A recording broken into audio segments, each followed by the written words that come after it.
한스 바이오메드는 아시아 최초 피부이식 제품 개발을 시작으로 인공유방 보형물을 비롯한 메디컬 분야의 다양한 제품을 개발, 생산, 판매하고 있는 최첨단 바이오 기업입니다. 2002년 준공된 대전연구소는 인체조직, 의료기기, 의약품 원료 등 다양한 분야에서의 혁신적인 제품을 개발, 상용화하며 국내외 시장에서 그 기술력을 인정받고 있습니다. 이를 바탕으로 2017년 신사옥을 준공해 최고 수준의 연구 인력과 최신식 GMP 시설을 갖추고 유전자 치료제, 면역세포 치료제, 줄기세포 치료제 등 차세대 바이오 의약품 연구 또한 큰 성과를 이어가고 있습니다. 이제는 한스파마, 한스케어, 에이템즈, BNS메드 등 각 전문 분야 관계사들과의 시너지 효과를 극대화해 의료기기는 물론 첨단 바이오 의약품 분야에서 초인류 기업으로 나아가기 위한 한스그룹으로 거듭나게 되었습니다. 태초에 살아남기 위한 인류의 노력을 넘어 건강을 통해 삶의 질을 높이고 일상 그 자체가 행복이 될 수 있는 세상. 그런 세상을 만들기 위해 한스 바이오메드는 생각하고 도전하고 나아갈 것을 약속합니다.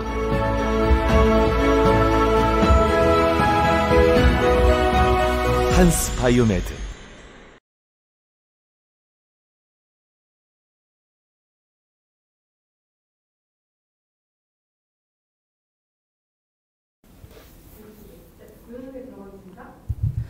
안녕하세요. 오늘 한스 웨비나에 참여해주셔서 감사합니다.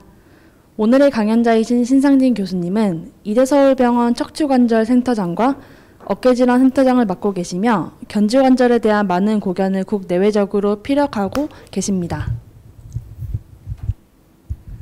오늘 강연의 주제는 벨라셀 HD를 이용한 관절경 SCR, Pulse and Pitfalls입니다. 강연에 대해 궁금한 부분과 질문들은 사이트 내 질문창을 통해 올려주시면 강의 후 Q&A 세션을 통해 교수님께서 직접 답변 주시도록 하겠습니다.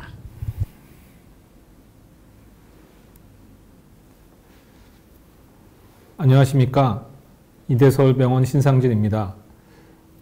제가 이 사이트를 통해서 작년 10월 달에 강의를 한번 하고 그리고 비디오를 보고 좋아하시는 분들도 많고 또 많이 관심 있는 분들도 많다고 해서 오늘은 들었던 분도 계셨고 또 계실 거고 또 새로 들어오시는 분도 계실 텐데 비디오는 거의 뭐 비슷합니다. 근데 저도 작년보다 또 뭐 많은 케이스라고 오늘은 수술했던 결과들에 대해서 아마 결과들에 대해서 궁금하실 겁니다. 그래서 좀 했던 케이스들 결과들을 말씀을 드리면 선생님들께서 환자들한테 얘기할 때도 대충 몇 % 정도 뭐 성공률, 실패율 이런 거를 말해줄 수 있을 것 같아서 거기에 주안점을 맞춰서 하겠습니다.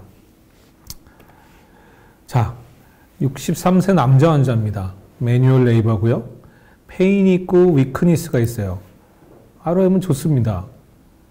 그리고 익스터널 로테이션 잘 되고 인터널 로테이션 보시면 이제 인터널 로테이션이 서브스캡이 많이 끊어져 있고 이제 수프라는 거의 글레노이드까지 리트랙션이 돼 있고 머슬 아트로피가 어느 정도 있고 63세 우리가 지금 리버스를 65세부터 그 인디케이션을 정했기 때문에 참 애매합니다. 이거를 환자를 OA도 별로 없고요. 이 환자를 리버스를 할 것이냐 그럼 이거를 내가 꼬맬 수 있을 거냐 뭐 그럼 진짜 SCR을 할 거냐 제일 중요한 게 리페어빌리티죠. 이걸 내가 꼬맬 수 있을까 없을까 비슷한 환자입니다. 비슷한 환자로 이분도 수프라가 글레노이드 리트랙션이 되어 있고 아트로피가 어느 정도 있는데 들어가서 이렇게 보니까 제가 릴리스를 다 하고 땡겨 보니까 운이 좋게 이 사람은 거의 다 풋프린트 커버리지가 됐어요. 그래서 수처 브릿지 테크닉으로 거의 다 커버가 됐죠. 물론 땡겨왔기 때문에 다시 리테어 될 수는 있지만 그래도 일단 수술방에서는 덮고 나가니까 기분은 좋죠. 근데 비슷한 케이스예요. 아까랑 거의 비슷한 그 크기였는데 이거는 릴리즈를 다 했는데 안 와요. 이것도 마찬가지예요. 비슷한 크기인데 릴리즈를 아무리 해도 이게 안 온단 말이에요. 이런 게 이제 이 리페어러블 태어인 거죠. 매시브 태어랑 이 리페어러블은 같지가 않아요. 라주 태어라 그래도 아까 보셨다시피 리페어가 되는 게 있고 안 되는 게 있고, 이게 통계적으로 한 30% 정도가 꼬맬 수 없는 리페어가 불가능한 태어라고 합니다. 그러면 수술 전에 이거를 아는 게 제일 좋겠죠. 나의 리페어빌리티. 저도 그게 궁금하더라고요. 나는 그러면은 어떤 기준으로 이 환자는 내가 리페어를 할 수가 있고 이 환자를 리페어를 할 수가 없고, 그래서 궁금해서 제 환자들 가지고 한번 리뷰를 해봤습니다. 170명 정도를 2cm 이상, 그리고 컴플리트 리페어, 그러니까 풋프린트를 다 덮거나 1cm 이내에 익스포저가 된 사람들하고 파셜 리페어, 1cm 이상 익스포저가 된 사람들을 그냥 뭐 논문에 나온 모든 거를 다 분석해 봤어요. 그래서 통계를 돌리니까 이런 패티 인필트레이션 이런 것들이 컷오프 밸류가 있는데, 그 중에서 이제 통계의 도움을 받아서 오즈 레이셔를 구해서 제일 큰 걸 보니까 아트로피랑 이런 것들이 나왔어요. 그래서 점수화를 시켰습니다. 제일 중요한 게 아트로피더라고요. 이 탄젠트 사인보다 밑으로 내려가는 수프라스피나투스의 아트로피가 오즈 레이셔가 제일 높아서 점수를 2점을 줬고요. 그리고 그 다음에 중요한 게 패티 인필트레이션, 어디에? 인프라스피나투스의 패티 인필트레이션이 2 이상인 거. 그 다음이 리트랙션 된 정도, 그리고 마지막에 이거는 딴 데서는 없는 건데 남아있는 렘넌트 텐던이 15mm 이하이면 이런 점수들을 줘서 이 점수가 3점 이상이면 컴플리트 리페어가 안 되더라고요, 저는.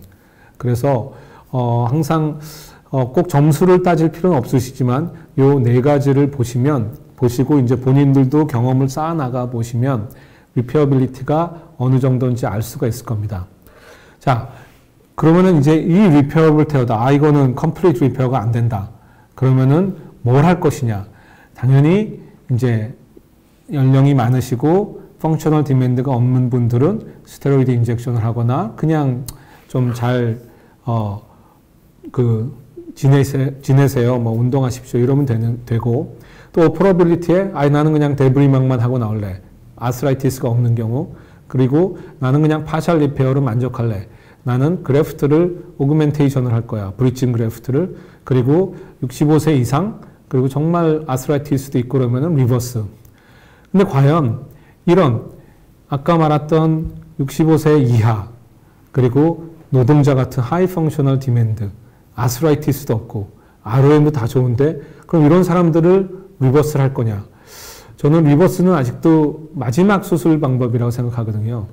그러니까 저의 인디케이션은 바로 이런 사람들한테 할 수 있는 게 SCR이라고 생각을 합니다.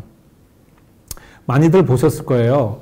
이제 우리나라 뭐 어떤 분들은 SCR이 이제 일본 사람이 만들었기 때문에 뭐 우리는 안 쓴다 그러는데, 그게 아니라 남들이 하고 있고 환자한테 도움이 되면 일본 사람이 아니라 뭐 예를 들어서 뭐 북한 사람이 만들어도 그거는 환자 때문에 이제 쓰는 거니까. 미야타가 이제 그동안 썼던 브리징 그래프트, 그러니까 GT에서는 본이랑 그래프트가 컨택이 되는데 미디알에서는 남아있는 머슬들이랑 텐던들이랑 꼬맸던 거를, 이런 컨벤셔널 패치 그래프트는 실패율이 70%에서 100%입니다. 다 여기서 떨어지죠. 근데 이거를 글레노이드에 어태치를 시키면서부터 자기가 superior capsule을 reconstruction 해줬다 그래서 superior capsular reconstruction 합니다. 저도 처음에 SCR superior capsule이 있었나? 그리고 아니 그거는 텐던이 나갔는데 왜 캡슐을 리컨 해주지? 그리고 텐던을 글레노이드에 붙여서 텐던의 역할을 하는 건가?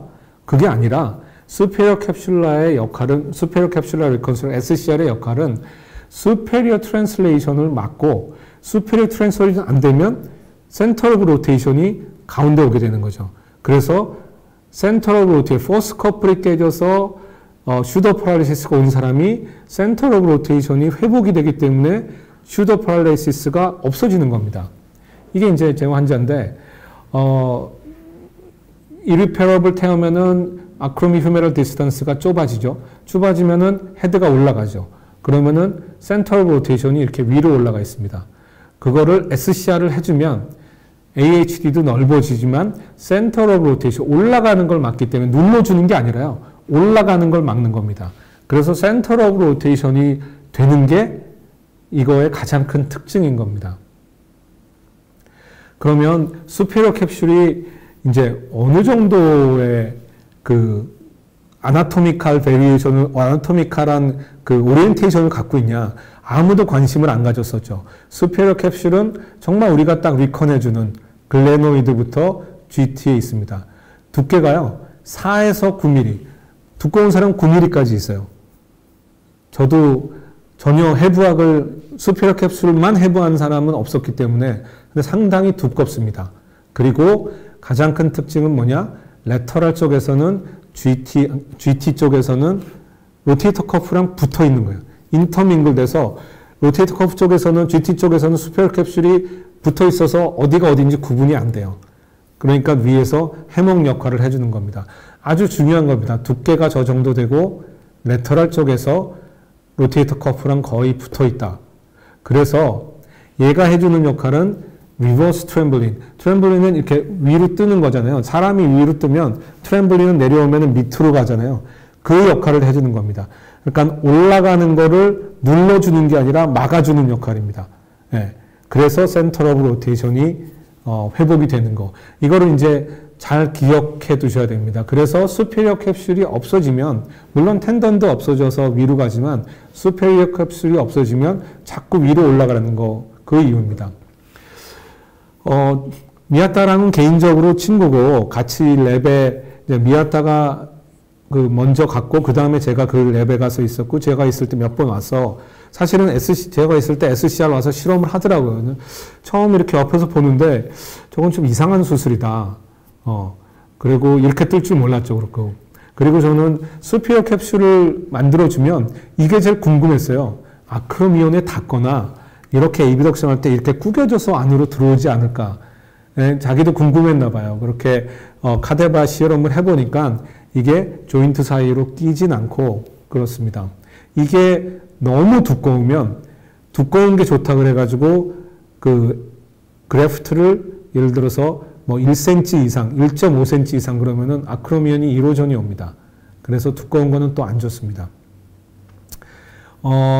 이제 일본 트래블링 펠로우 할 때 이제 김민희 선생님이랑 같이 미아타 병원에 갔었고, 좀 전에 말씀드렸듯이 그 캡슐만 가지고의 이펙트가 없고, 캡슐이 레터럴 쪽에서는 텐던이랑 붙어 있고, 미디알 쪽에서는 나름대로 두꺼운 정도를 유지하고 있기 때문에 우리가 뭔가 해주는 그래프트 오그멘테이션은 캡슐과 텐던의 역할을 다 갖고 있어야 됩니다.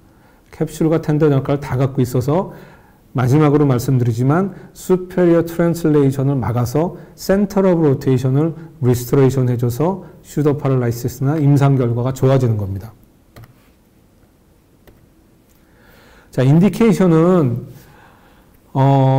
이제 문헌에 나온 거는 뭐 irreparable tear, severe bone deformity가 없고 또 RSA가 하기는 힘든 사람들, 그리고 슈더 파랄라이시스는 뭐 있거나 없거나, 그리고 슈더 파랄라이시스가 6개월 미만인 사람들, 이런 거를 문헌으로 했지만 저는 개인적으로 65세 이하 70세 이상을 해보니까 이걸 보여드릴게요. 70세, 제가 환자를 리뷰해 보니까 제가 76세도 한 적이 있더라고요. 근데 2명 정도가 지금 보시면 본이 너무 약해서요. 이 버디 앵커는 거 보이시죠?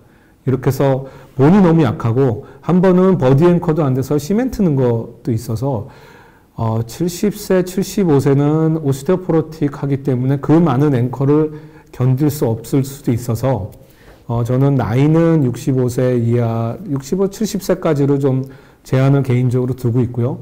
그리고 하마다 클래시피케이션은 모든 부분에서 3, 4는 결과가 안 좋습니다. 그거는 거의 그 그래프트가 웨어돼서 없기 때문에 하마다 클래식에서는 1, 2 정도. 그리고 서브스캡은 꼬맬 수 있으면 꼬매고 하는 게 좋아요. 서브스캡을 못 꼬맬 정도면 그쪽으로 뭐 팩 메이저 트랜스퍼를 하든지 뭐 그런 거는 좋으신데 서브스캡이 못 꼬맬 정도로 나가 있으면 그거는 수프라도 그렇기 때문에 그런 분들은 오히려 리버스가 낫지 않을까. 서브스캡이 끊어져 있어도 꼬맬 수 있으면 하는 거를 권합니다. 오스테오포로시스는 좀 전에 말씀드렸듯이 별로 안 좋고요. 자, 그래프트 머티리얼은 오리지널은 얘죠. 빵처럼 생긴 오토 그래프트입니다.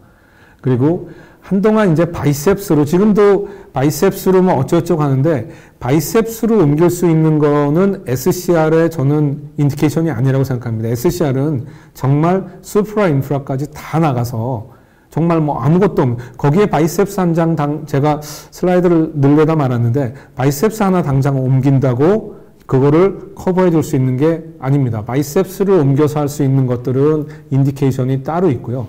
SCR은 뭔가로 덮어줘야 되는 겁니다. 이제 좀 이따 말할 게 이제 ADM, 에이셀룰라 더멀 매트릭스고, 알로그래프트에 아킬레스 텐던하고 파셜 라터도 있습니다. 근데 저는 써보지는 않았는데, 이게 핸들링을 많이 하고 오토 티슈가 넓고 본드 있고 그러기 때문에 저는 솔직히 개인적으로 좀 찝찝해요. 인펙션의 레이트 있고 또 핸들링 할 때 계속 오토도 아닌 알로를 이렇게 좀 핸들링을 오랜 시간 한다는 거가 찝찝하기 때문에 저는 개인적으로 이거는 선호하지는 않습니다. 일단은 오토로 하시는 방법을 알긴 아셔야 될 것 같아요. 왜냐하면 그게 원래 오리지널 테크닉이고 한 번쯤은 하셔도 될 것 같고, 그래서 오토로 하는 거를 먼저 보여드리겠습니다. 저도 이쪽을 파샤만 띄워본 적이 없어서 제일 처음에 한 5, 6년 전에 하기 전에는 미아타한테 연락을 했어요. 너 비디오 좀 다오고, 그리고 오토 띄는 방법 좀 팁을 좀 가르쳐 다오. 그랬더니 이제 파시아 라타를 띄면서 뒤로 나가는 이런 그 뭐 아나토미컬하게 뭐 두꺼운 조직이 있는데 요거를 같이 넣어서 3번 정도를 마르면은 8mm 정도 된다 그러더라고요. 그래서 했습니다. 한 15cm 정도 인시전이 가해야 되고요. GT 쪽이 훨씬 두껍습니다. 그래서 GT 쪽을 같이 띄어야 되지 GT 밑으로만 하면 너무 얇은 조각이 나옵니다. 그래서 저 아까 말한 그런 파시클을 뒤로 가는 포스트로 가는 파시클을 지금 같이 띈 거고요.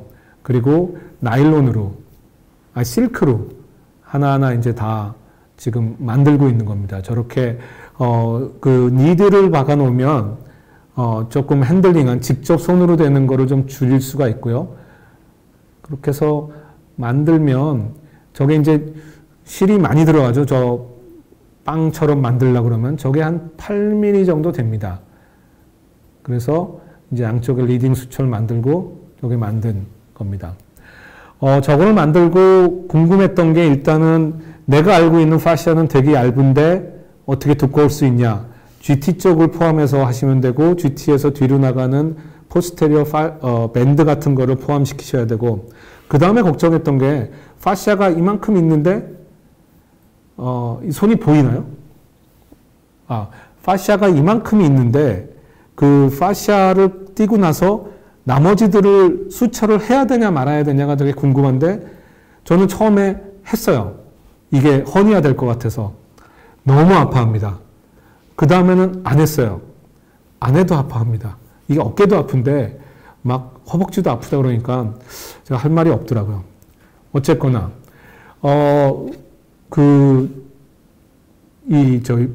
좀 이따가 이제 알로그래프트 할 때 이제 포탈도 말씀을 드리겠지만, 제가 쓰는 포탈은 포스테리어 포탈, 포스테리어 레터럴 포탈, 안테리어 포탈, 그리고 레터럴 포탈, 그리고 느바이서 포탈.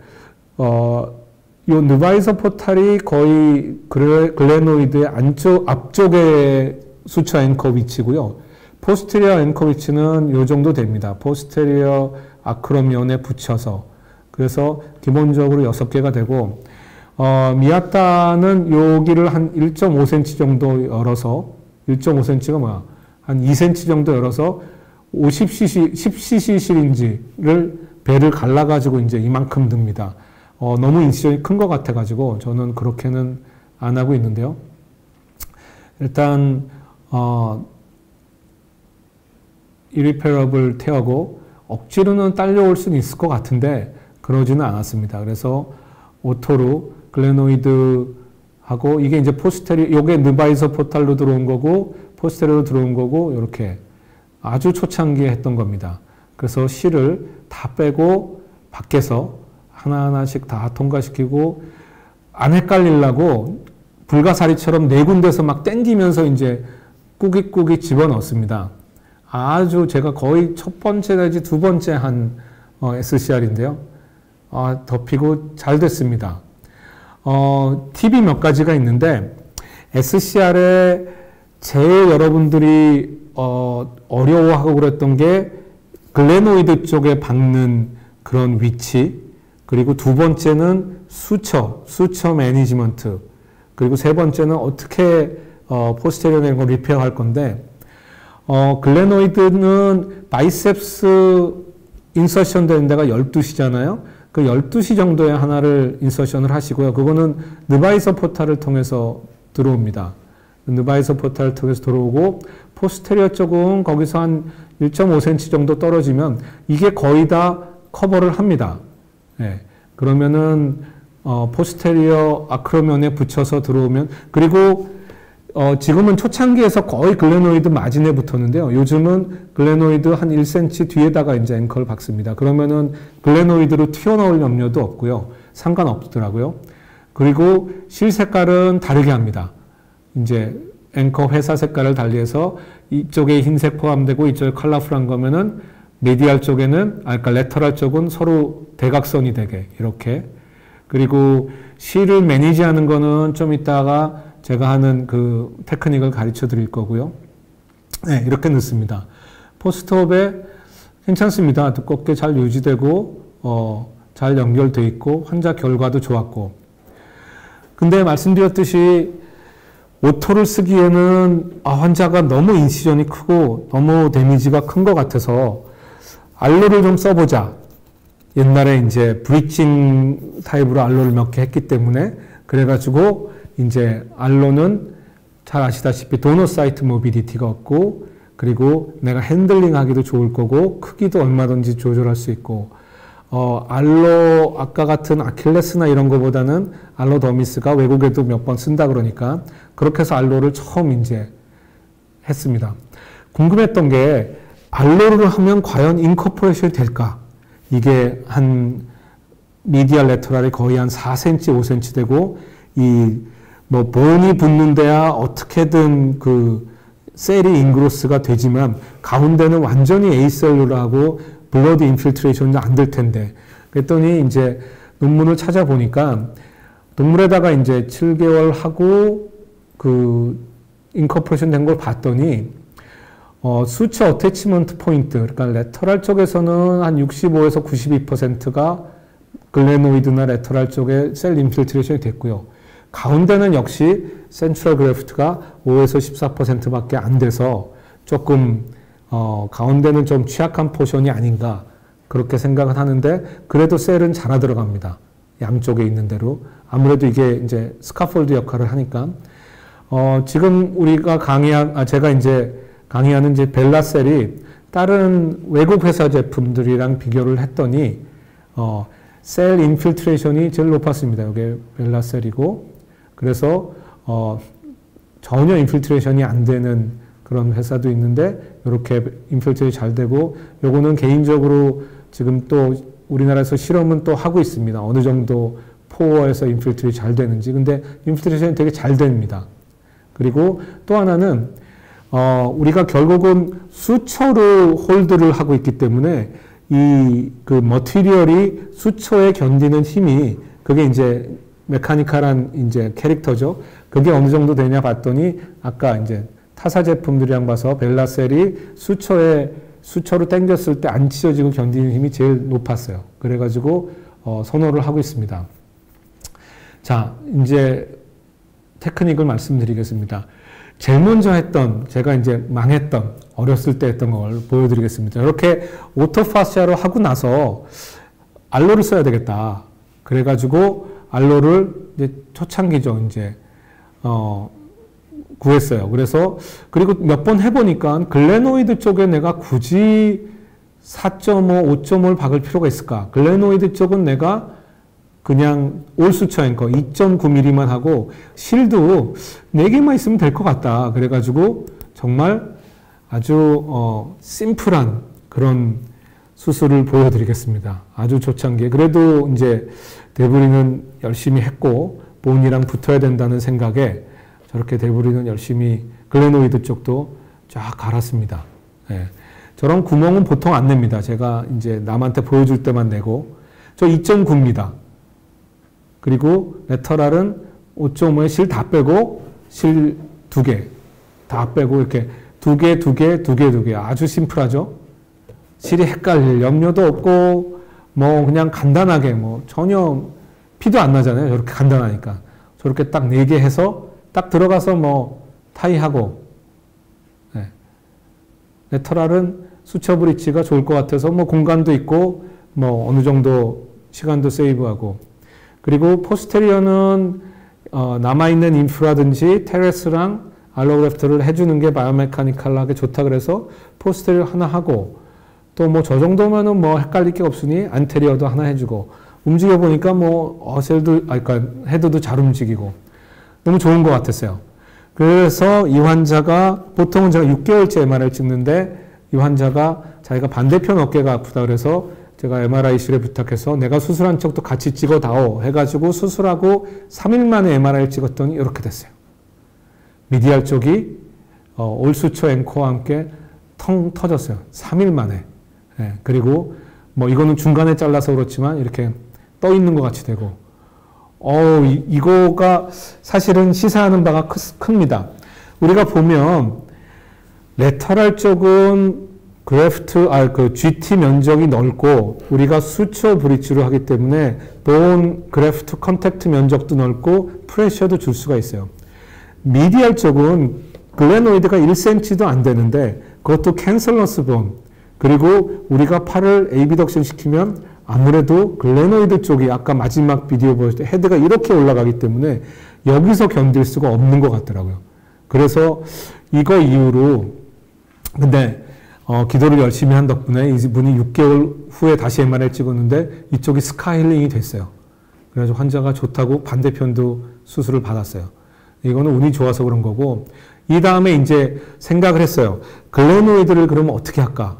그래서 글레노이드에 4.5mm 빠지면 안 되니까 2개를 받고 앵커 위치를 약간 미디얼로 옮기고 그리고 수처를 한 다음에 남아있는 실로 남아있는 그 수프라나 인프라를 다시 꼬매줬습니다. 여기 보면 글레노이드 쪽에 우리가 아무리 지금 보시면 제가 글레노이드보다 1cm 정도를 더 깊이 만든 다음에 소프트 티슈 절로 넣습니다. 그리고 타이한 건 좀 이따 자세히 보여드릴 거지만 타이한 실을 자르질 않고요. 글레노이드 남아있는 소프트 티슈랑 같이 해서 저 위를 덮어버려요. 그러면은 쟤랑도 글레노이드가 붙고요. 레터럴은 저렇게 튼튼하니까 미디아를 저렇게 싸고 나서부터는 결과가 좋아졌어요. 6개월에 요렇게 요건 프리업이고요. 요렇게 붙어 있는 거 보이시죠? 이 위로 소프트 티슈가 있고 얘가 있고 글레노이드 마진까지 우리가 결과적으로 여기까지 길이를 재는데 요거보다 1cm 정도 더 길게 넣어서 밑으로 밀어넣은 겁니다. 자, 이제 벨라셀을 이용한 그 서지컬 테크닉을 하나하나 말씀을 드리겠습니다. 66세 남자 환자고 미비전이에요. 아까 똑같습니다. 포스테리어 제 워킹 포탈이고 실들이 나가고 뷰잉 포탈이 포스테리어 레터럴 앵커 들어가는 포탈이고 안테리어 포탈 느바이서 포탈이 글레노이드 앞쪽에 들어가는 포탈 아크로미언에 붙어 있는 게 글레노이드 포스테리어 들어가는 포탈 포탈은 아니죠. 이거는 수처 앵커 들어가는 거죠. 여기가 레터럴 앵커 들어가는 거. 그러니까 하나, 둘, 셋, 넷, 다섯, 여섯, 일곱. 워킹 포탈 4개에 수처 들어가는 펑처 3개. 그리고 이게 이제 수술하고 있는 장면이고요. 네, 이게 포탈들입니다. 자, 절체면 다이그노스. 이 사람은 리비전이에요. 그리고 서브스켓도 다 나갔어요. 그래서 다이그노스틱 해보면 이제 인트라트에서 보면은 하나도 없죠. 옛날 실들이 쌓여 있고. 네. 그래서 서바크론 스페이스로 들어가면 아주 참담하죠. 그래서 해보면 서브스캡도 다 터져 있어요. 저렇다고 이거를 리버스를 할 게 아니고 66세밖에 안 되셨기 때문에 그래서 제일 처음에 하는 거는 이제 아크로미오플라스티를 하자.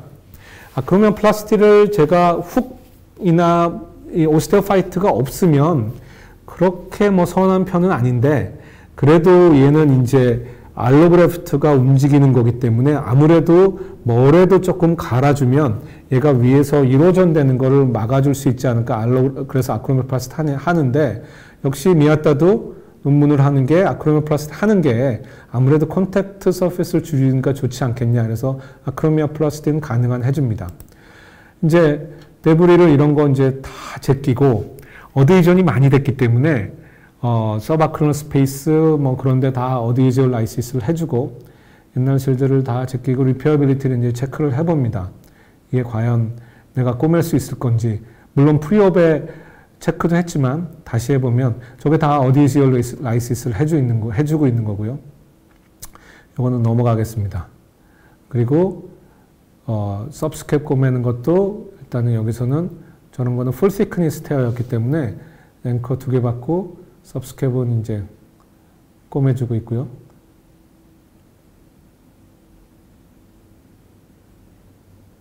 포스테리어 레터럴 본 거고 서브스캡은 다 꼬매서 이제 포스 커플은 딱 만들어 줬습니다. 저거는 됐고 그 다음에 이제 사이즈를 재야죠. 사이즈는 이렇게 긴 자로 글레노이드 서페이스부터 글레노이드 카틀리지 있는 데까지 한 번, 카틀리지부터 레터럴까지 한 번, 그리고 AP 한 번. 그렇게 해서 이렇게 길이를 쭉 디자인을 합니다. 그래서 펠로우 선생님이 만들고 있을 동안에 저는 본 프레퍼레이션을 하죠. 데브리는 다 제껴줘야 되고요. 옛날에 있던 구멍을 피해서 내가 바꿀 때 어디다 과연 앵커를 박아야 될지 그거를 이제 보고 합니다. 이게 이제 디자인인데요. 보시면 여기가 카틀리지 마진이 글레노이드 서피스입니다. 그거보다 15mm, 그러니까 한 1cm 정도 되고 5mm 정도 더 넣으려고 글레노이드 서피스에서 15mm, 그리고 글레노이드 서피스에서 그 휴메럴 헤드 카틀리지 정션까지 길이 재고 요게 풋프린트 길이입니다. 그거 길이를 재고 또 AP는 제일 끝에서 레터럴에서 재고 미디알에서 한번 재고 그럼 대부분 이렇게 그러니까 사다리꼴 모양이 나오죠. 그래서 그 모양으로 테일러링을 하고 있습니다. 다 하고 이제 저렇게 자르는 거에 급급하셔가지고 하지 말고 요 마진을 좀 동그랗게 만들어주고 있습니다. 요런 마진들을 이렇게요. 그리고 표시를 다 하고 실이 들어갈 구멍까지 저희는 다 합니다. 네, 이런 식으로 하죠. 그리고 앵커를 이제 박습니다. 누바에서 포탈 통해 가지고 12시 방향에 하나 봤고요. 아크로미온 바로 뒤쪽으로 한 2시 정도에 받고 색깔을 다르게 하죠. 그리고 더블 로디드로 합니다. 더블 로디드 밑에는 5.5인데요. 트리플 로디드인데 실 하나씩 다 뺍니다. 일부러 트리플 로디드를 써서. 그래서 실이 전부 4개씩 되어 있는 겁니다. 자, 수초 매니지먼트를 제가 정말 고민을 많이 했고 여태껏 SCR 하면서 사실은 실이 꼬여가지고 연적은 테이프 썼을 때 딱 한 번 말고는 없는데 되게 고민을 많이 했어요. 이게 보시면 5cc짜리 시린지입니다. 5cc짜리 시린지에 이제 뭐라 그러나 안에 넣는 그 실린더의 뒤를 보면 이렇게 생겨 있어요. 요거를 3.5mm 드릴빗으로 구멍을 내시면 정 안 되면 4.5mm로 우리가 수초 리트리버가 지름이 3mm입니다. 요 사이로 통과가 돼요.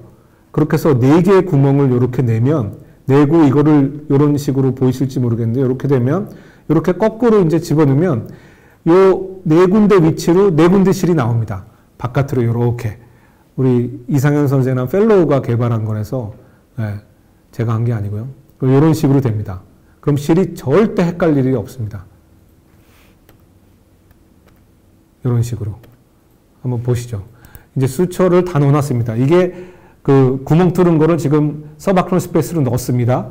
그래서 그 위치에 따라서 리트리버를 그 구멍을 통해서 들어가서 빼고 구멍을 통해서 들어가서 빼고 저렇게 빼면 저런 식으로 다 한 구멍에 하나씩 예. 그리고 그대로 뺍니다. 여기서 돌리면 안 돼요. 그대로 빼면 이런 식으로 나옵니다. 그리고 크기도 한 1cm, 1.5cm만 레터럴 뚫으면 돼요. 그 다음에 수처 패시지는 거기서 실을 하나씩 빼서 요게 포스테리어, 수페리어, 글레노이드 쪽이니까 그 구멍에서 하나씩 빼서 통과하고 또 요게 안테리어 글레노이드니까 거기를 이제 통과를 하고 네, 그동안에 요거는 계속 위치를 잡고 있어야 되고요. 그리고 레터럴 쪽을 다 통과시킵니다. 통과할 때 요게 안 헷갈려 요 사이에는 뭐 스위칭 스틱 같은 걸 넣어주고요. 글레노이드 쪽은 서로 반대되는 실을 묶어서요. 슬라이딩을 하게 만듭니다. 이런 식으로. 그러고 여기를 잘라버려요. 그럼 글레노이드는 결국 내가 매니지하는 실이 두 개밖에 없어요. 4줄밖에 없어요. 레터럴은 어차피 내가 땡기고 있고 바깥에서 매니지를 하면 되기 때문에 요거를 잘 보시면 미디알은 슬라이딩해서 실 개수를 줄이는 대신에 타인을 해놨고요. 그렇게 해서 이제 집어넣으면 집어넣는 겁니다.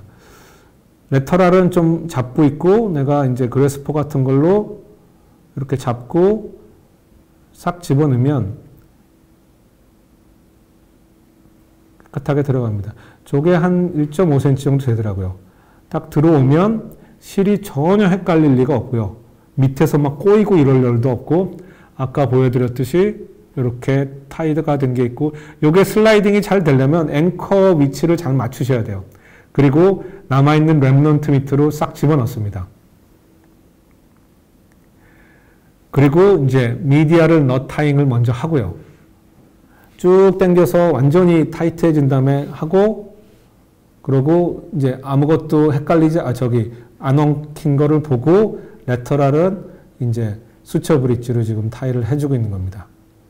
레터럴 앵커 넣고요. 그렇게 해서 자르면 이제 안착은 됐고요. 그리고 남아있는 건 아까 말씀드렸다시피 남아있는 글레노이드 수프라스피나투스 렘넌트 티슈랑 이렇게 지금 수처를 해주고 있는 겁니다. 이러면은 일단은 그래프트 패싱과 그래프트 안착되고 실이 안 헷갈리는 거는 이제 딱 확립이 됐어요. 이제 포스테리어는 바이오메카니컬하게도 포스테리어는 해야 됩니다. 그리고 해주는 게 좋고 그러면은 저 같은 경우는 아까 뽑았던 실을 이런 그 스콜피온에 물려서 하나를 패싱을 하고요. 그리고 위에 실은 있고 밑에 실을 레터럴로 빼서 이거는 크레센트 훅으로 인프라든 테레스 마이너든 같이 통과시킵니다. 여기도 밑에 있는 실은 크레센트 훅을 통해 가지고 포스테리어랑 이렇게 연결을 해주면 레터럴은 앞쪽으로 덮고요.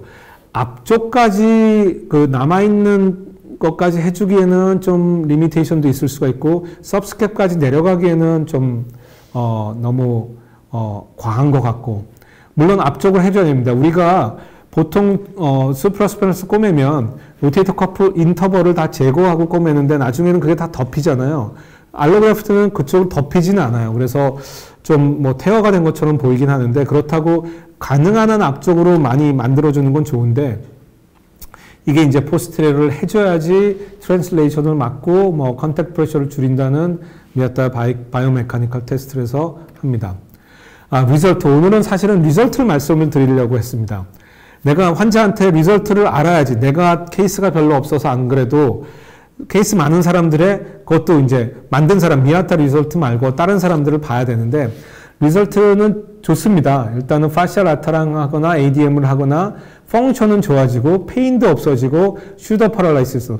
펑션은 수페리어 트랜슬레이션을 막기 때문에 좋아지는 거고 페인은 우리가 2시간 동안 그냥 계속 시노바이티스를 다 제거했기 때문에 페인은 없어지는 거고요. 슈더 파랄라이시스는 퍼스트 커플을 만들어주기 때문에 슈더 파랄라이시스가 없어지는 거고 AHD는 안에 뭐가 들어갔기 때문에 없어지는 거고 네. 알로그래프트를 한 걸 보면 이제 초반 논문들은 뭐 페일리어 레이시 65% 됩니다. 왜 페일리어 레이시 어떤 때 많이 되냐? 인프라스피나투스의 패티 인필트레이션이 그레이드가 높으면 페일리어가 된다. 그래서 인프라스피나투스의 패티 인필트레이션은 되게 중요합니다. 그 프로그노시스에. 자, ADM만 그러니까 알로그래프트 한 것만 보시면 리테어 레이시 한 36%. 근데 여기도 푸어 프로그노시스 팩터는 인프라스피나투스의 텐던 인테그리티 그리고 그거가 안 좋다고 되어 있습니다. 35명을 이제 파시아 라타스니까 파시아 라타스면은 조금 리테어 레이스는 낮습니다. 20% 그리고 이것도 이제 리테어 레이스를 보니까 관계된 팩터를 보니까 나이 많으신 분. 이거는 하마다 스테이지 4. 이거는 일본 애가 쓰는 건데요. 이때만 해도 일본이 리버스가 되게 늦게 들어갔습니다. 그래서 80세건 90세건 할 수 있는 게 SCR밖에 없어서 저렇게 80세 넘은 분을 SCR을 하진 않죠. 전 세계적으로는. 그래서 이제 그냥 그렇다는 거를 이제 말씀을 드린 거고. 그리고 이제 딴 논문을 보면 이렇게 리버스하고 LD 트랜스퍼한 거랑 같이 컴페어블한 리설트다. 그래서 괜찮다. 지금 그러면 롱텀은 어떻게 되냐? 저도 환자들한테 얘기합니다. 이게 새로 나온 기술이기 때문에 지금 현재껏 롱텀 팔로우업은 이제 미아타가 발표한 5년인데 이제 거기는 자기는 리테어 레이시 10%라고 합니다. 근데 이게 이제 오토를 쓴 거고 자기가 만든 건데 뭐 90%라 그럴 수는 없잖아요. 그래서 뭐 신뢰할 만한 거긴 하지만 그리고 여태껏 나와 있는 가장 롱텀 팔로워이긴 하지만 내 데이터가 아니기 때문에 이제 환자들한테는 얘기합니다. 저는 한 10년, 15년 쓰고 다를 수가 있기 때문에 그때는 인공관절 합시다라고 얘기는 합니다. 컴플리케이션만 모아보면 전체 컴플리케이션은 17%밖에 안 되는데 제일 많은 게 역시 페일리어 레이시죠. 다른 컴플리케이션은 뭐 특별히 없습니다. 페일리어 된 사이트를 보면 다입니다. 그러니까 전체적으로는 튜버러시티가 좀 많은 곳으로 돼 있고 글레노이드가 돼 있고 뭐 어디 가운데도 있고 알로그래프트는 오히려 글레노이드랑 튜버러시티 가운데가 좀 비슷한 걸로 돼 있고 오토는 글레노이드가 좀 많은 걸로 돼 있고 그러니까 이런 걸 보면 뭐 어느 쪽이 더 많다 그렇지는 않은 것 같아요. 이런 식으로 다 되는 것 같아요. 그래서 정말 이게 이제 힐드 SCR은 ADH가 줄어들었다가 힐링이 잘 되면 늘어나고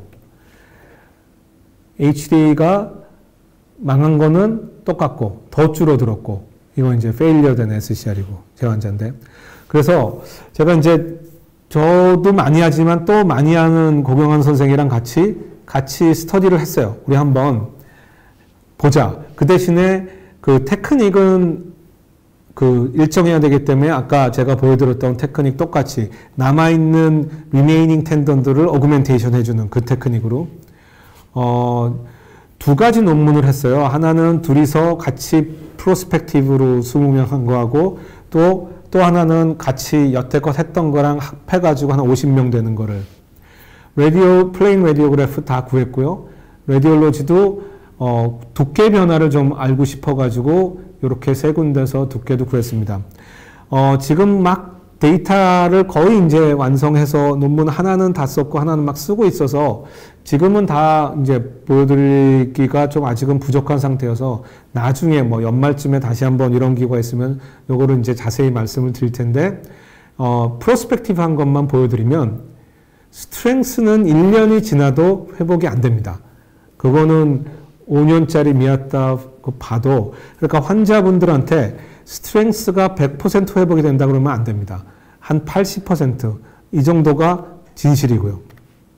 그리고 레디올로지컬 메저먼트를 보면 패티 인필트레이션이 임프루브 되지는 않아요. 오히려 수프라나 인프라가 더 프로그레스가 됐습니다. 리버스도 마찬가지잖아요. 그게 걔네들을 쓰는 게 아니기 때문에. 그래서 이게 뭐 패티 인프라 더 좋아지거나 그런 건 아닙니다. 그래프트 힐링이 이게 제일 저도 궁금했는데 제 환자들만 했을 때는 한 10% 10%에서 12% 됐었어요. 근데 고병환 선생님이랑 섞어서 고병환 선생님이 이제 새롭게 분석을 하고 정말 MRI를 같이 이제 자세히 보니까 이게 힐링 레이시 60여 한 30%가 태어인데 그 중에서 잘 보면 제가 옛날에 12%라고 했던 거는 완전히 다 끊어진 친구들. 그 친구들이 한 12에서 19%고 이게 논문이 2개여서 그리고 인컴플리트 리페어가 있더라고요. 뭐냐면 이거는 완전히 다 끊어진 겁니다. 그림으로 보시면 글레노이드 쪽이 끊어진 겁니다. 이거는 시리얼 컷으로 계속해봐도 이쪽은 다 디펙트가 있어요. 근데 이게 6개월, 1년째 찍어봐도 계속 이렇게 남아있어요. 아마 약간 스카티슈로 됐던지 아니면 우리가 꼬매줬던 남아있는 리메이닝 그 텐던들이 잡고 있던지 흡수는 안 되더라고요. 물론 5년 정도 지나면 어떻게 될지는 솔직히 잘 모르겠죠. 휴메랄 사이드에서 이게 이제 리테어 된 겁니다. 이런 식으로 된 거죠, 여기서. 얘네도 글레노이드는 여기 보시면은 이게 남아있는 그 수프라랑 꼬매준 거거든요. 아주 튼튼하게 붙어 있잖아요. 그러니까 여기서 이제 떨어지고. 이 인컴플리트 힐링이 리테어가 이제 한 3가지 타입이 있는데 이렇게 글레노이드는 다 붙어 있고요. 휴메르스 쪽에 보면 앞에 스티치 하나 정도가 떨어져 있는 놈이 있고 이거 보면은 휴메르스는 다 붙어 있는데 글레노이드 처음에 저도 이걸 보고 이거는 힐링인 줄 알았더니 요거를 시리얼로 봐보면은 요게 잘 보이실지 모르겠는데 여기에 앵커 붙은 데가 글레노이드가 이게 힐링이 안 됐어요. 그러니까 이런 식으로 된 거죠. 그러니까 실 8개 중에 하나가 스티치가 떨어지든지 이런 것도 자세히 보니까 컴플리트 힐링이 아니더라고요. 그래서 이런 스타일이 있고 또 하나는 인컴플리트 리테어인 거예요.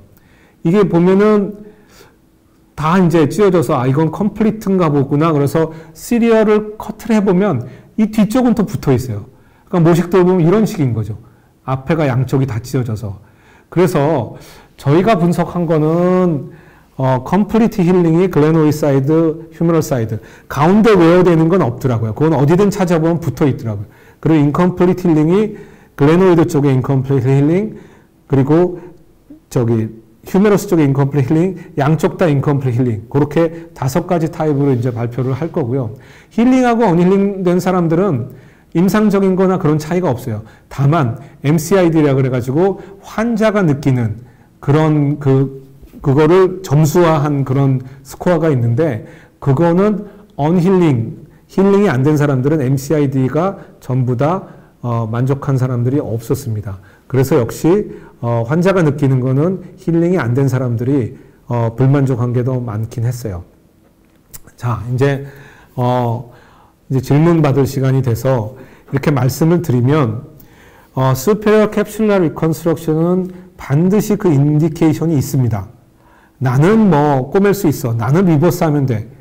뭐 물론 그렇게 하는 것도 되지만 그리고 전 세계적으로 사람들이 다 하고 있는 내가 숄더 서전인데 적어도 내가 한 번쯤은 해보고 어떻게 하는지는 보고 환자를 보고 아이 나는 아니야 라고 해야지 하지도 않고 하지도 못하면서 SCR을 공략하는 건 아닌 것 같아요.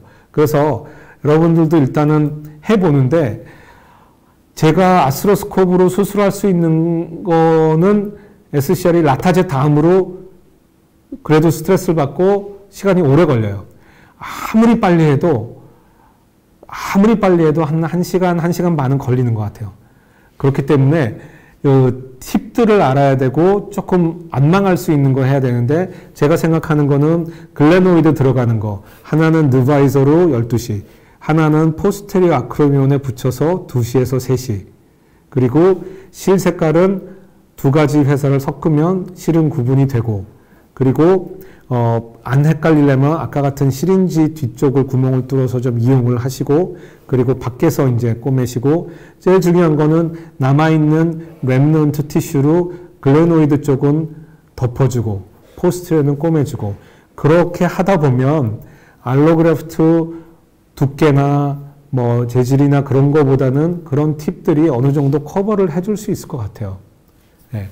일단 경청해 주셔서 감사합니다. 그리고 질문이 많으실 것 같은데 질문을 해주시면은 제가 아는 한도에서 성실히 답을 해드리겠습니다. 네, 명강연을 해주신 신상진 교수님께 정말 감사드립니다. 지금부터 본 강연에 대한 질의응답의 시간을 갖도록 하겠습니다.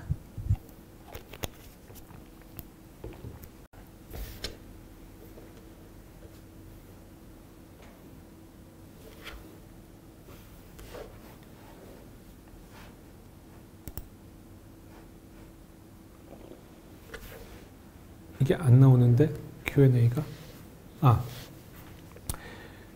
슈어덤을 사용하면서 기존의 패치에 비해 수화되어 있어 다루기 쉽고 조금 두꺼운 느낌이 있어 SCR 할 때 어느 정도 두께를 제공해 안심도 되는 편입니다.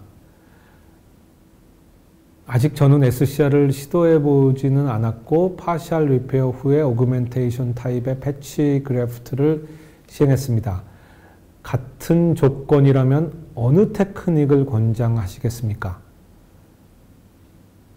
파셜 리페어 후에 오그멘테이션. 그러니까 파셜 리페어는 어느 정도 그래프트에 이제 미디얼리제이션에서 붙이고 그 남아있는데 이제 우리가 패치를 오그멘테이션 하는 그런 테크닉인데요. 저도 몇 번은 해봤는데 개인적으로 선호하지는 않습니다.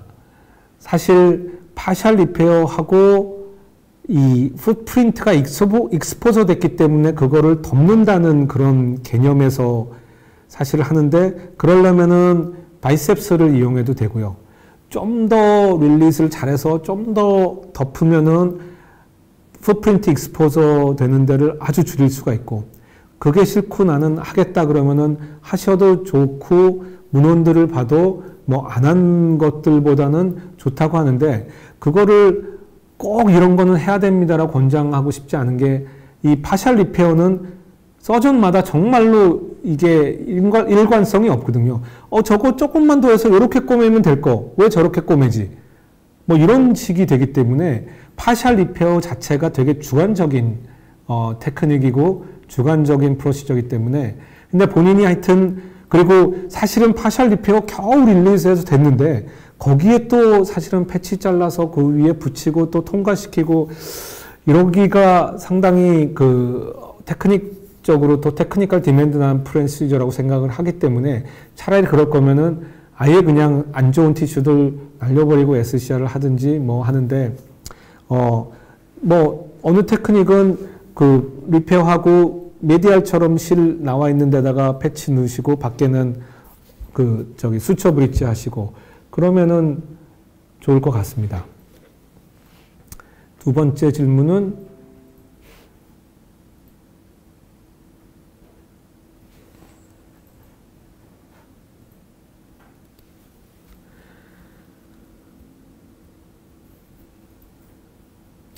그 알로그래프트는 제가 3mm도 써보고 5mm도 써보고 저렇게 수화되어 있는 것도 써보고 드라이된 것도 써보고 다 써봤는데요. 장단점이 있고 그런데 그거 제가 이제 논문들을 이제 쭉 이제 준비해서 환자들을 리뷰를 해보니까 테크닉이 더 중요한 것 같더라고요. 아주 얇은 거 빼고는. 네. 경희대 이성민입니다. 너무 좋은 강의 감사드립니다. 저는 SCR하고 사이드 투 사이드 수철할 때 알로그래프트의 실을 통과시키는 것이 스코브로 하기에 잘 통과가 안 돼서 어려운 점이 있었는지요? 혹시 좋은 팁이 있으신지요? 수술을 리앱은 어떻게 하시는지요? 알로그래프트에 통과하기 정말 어렵습니다. 그래서 아까 보셨듯이 실을 다 빼놓고 거기서 통과시킵니다. 집어넣고 통과하려면 우리가 결국은 수처 훅이나 스콜피온 같은 해야 되는데 스콜피온 팁 부러집니다. 그러면은 그 알로그래프트 박혀버려요. 빼기도 힘들어요. 그래서 안 헷갈리기에 뭐 아까 그런 팁을 이용하셔도 되고 아니면은 다른 본인만의 노하우를 해서 실을 가능한 한 밖에서 빼내시고 거기서 통과시킨 다음에 집어넣고 사이드 투 사이드 뒤쪽에 인프라랑 할 때는 의외로 그때쯤 되면은 그 알로그래프트가 어느 정도 물도 많이 먹고 핸들링을 해서 한 2바늘 정도 가운데는 안테그레이드, 스콜피온 같은 걸로 잘 됩니다. 정 안 되면 거기도 본인이 밖에서 한번 실을 이렇게 통과시켜 가지고 표시를 해 놓으세요. 구멍만 이렇게 내놓으시면 스콜피온으로 잘 통과가 됩니다. 그렇게 해서 되고, 리헵은 제가 그 하는 수술 중에 리헵이 이게 가장 늦습니다. 6주는 그냥 환자한테 정말 워닝해서 이 에비덕션 브레이스 차고 있으라 그래요. 제가 라지 테어나 뭐 바이셉스 뭐 이런 오그멘테이션을 해도 한 달 만에 움직이는데 이거는 6주예요. 왜냐하면 알로그래프트예요. 알로그래프트는 아무래도 우리 몸에 이제 어드이전 되기까지가 힐링 되기까지가 시간이 많이 걸리기 때문에 이거는 6주. 근데 해보셔서 알겠지만 환자들이 안 아파해요, 오히려. 그래서 또 이제 일하시는 분들이 많아서 많이 풀고 오는데 정말 워닝을 많이 합니다. 6주 고정, 그 다음에 2달 정도 패시브 ROM, 그런 다음에 좋으면 약간 스트렝스닝, 그리고 일은 뭐 정 안 되면 3달 넘어서는 하지만 가능한 한 6개월 넘어서, 그리고 아까 말씀드렸듯이 그 머슬 스트렝스 리스토레이션은 70%, 80% 이거밖에 안 돼요. 답이 됐으면 좋겠습니다. 다음 질문은 마지막입니다. 여기 마지막이에요. 네. 좀 도움이 되셨으면 좋겠어요. 그러니까 우리가 학회 같은 데서 강의할 때는 너무 이제 시간적인 제한으로 팁 같은 것도 사실 못 보여드리고, 그리고 솔직히는 저런 이제 좀 SCR이 이제 좀 편하게 세팅된 게 작년이거든요. 그 전까지만 해도 이렇게 해볼까 저렇게 해볼까 그렇게 어떻게 해본 것만 비디오만 모아도 한 4-5개 있는데, 예. 근데, 실도 안 헷갈리고, 남아있는 텐던도 조금 꼬매주면서부터 힐링 레이트도 점점 높아지고, 환자, 그, 펑션도 좋아지고 그런 것 같습니다. 또 질문하신 분이 있는데, subscapular 텐던 테어가 심하게 파열되어 퇴축되어 있고, 이게 주 병변이라면 SCR이 도움이 될까요? SCR을 어디다가? 수프라 인프라에다가 안 돼요.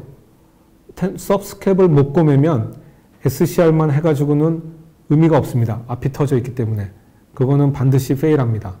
그래서 아까 말씀드렸던 repairable subscap, 그리고 저 정도로 심하게 테어가 돼 있으면 isolate subscap 테어만 아니면 수프라 인프라도 거의 리트럭션이 많이 돼 있고 연세가 많다 그러면은 저거는 리버스를 하고, 물론 SCR을 하고 앞에도 뭐 이제 뭐 LD나 뭐 팩 메이저 이런 걸로 subscap을 머슬 트랜스퍼를 할 수는 있지만 그거는 이제 오픈도 해야 되고 수술 시간도 많이 걸리고 그거는 가성비라든지 이펙티브한 수술이 아니라고 생각을 합니다. 예. 이게 수피리어는 막아주지만 앞이 비어있으면 이게 메카닉스가 이게 제대로 될 수가 없거든요. 로테이션 이런 것도. 그래서 서브스캡은 앞에는 리페어를 해줘야 됩니다. 저거는 SCR의 인디케이션이 안 될 것 같습니다. 네. 네, 이제 어느 정도 시간도 됐고, 오늘은 지난번에는 SCR에, 지난번도 같이 들으신 분이 계실지 모르겠지만, 지난번에는 SCR의 이제 백그라운드, 그리고 주로 인디케이션, 왜 그런 거에 대해서, 말씀을 드렸고, 오늘은 이제 팁 위주로, 사실은 작년까지만 해도 저 SCR 이제 테크닉 저도 이제 하면서 이제 세팅이 되고 내가 일단은 컴포터블 해야지 다른 분들한테도 이제 나는 이런 팁을 하고 있어서 괜찮다라고 말씀을 드리는데, 작년까지만 해도 그냥 뭐 이럴 수도 있겠구나 했는데 저게 이제 세팅이 돼서 저 팁을 이제 말씀드리고, 사실 궁금한 게 결과지 않습니까? 이게 뭐 매일 하는 수술도 아니고, 그리고 논문도 제각각이고, 그래서 오늘은 결과에 대해 팁을 위주로 말씀을 드렸고, 결과에 대해서는 올해 또 만약에 기회가 있으면은 아마 아까 분석하고 있던 데이터들이 다 한 3개 정도가 이제 나올 것 같아서 그거를 또 중점적으로 한번 말씀을 드릴 수 있는 기회가 됐으면 좋겠습니다. 언제든지 뭐 궁금하시거나 있으면은 학회나 이런 데 뵙고, 물어보시면 답을 해드릴 거고요. 이제 코로나가 이제 백신을 맞기 시작해도 제가 보기에는 1년 정도는 더 마스크 쓰고 다니고 잘 못 모일 것 같습니다. 그동안 건강하시고 하루빨리 이제 얼굴 보면서, 그렇게 질문하고 대답을 할 수 있는 기회가 왔으면 좋겠습니다. 경청해 주셔서 감사합니다. 고견을 주신 신정진 교수님께 다시 한번 감사의 말씀을 드립니다. 이것으로 오늘의 강연은 마무리되었습니다. 오늘 진행된 강연은 한스 패컬티 사이트 www.hansfaculty.com에서 2주 동안 다시 보기가 가능합니다. 본 웨비나를 시청해 주셔서 감사합니다.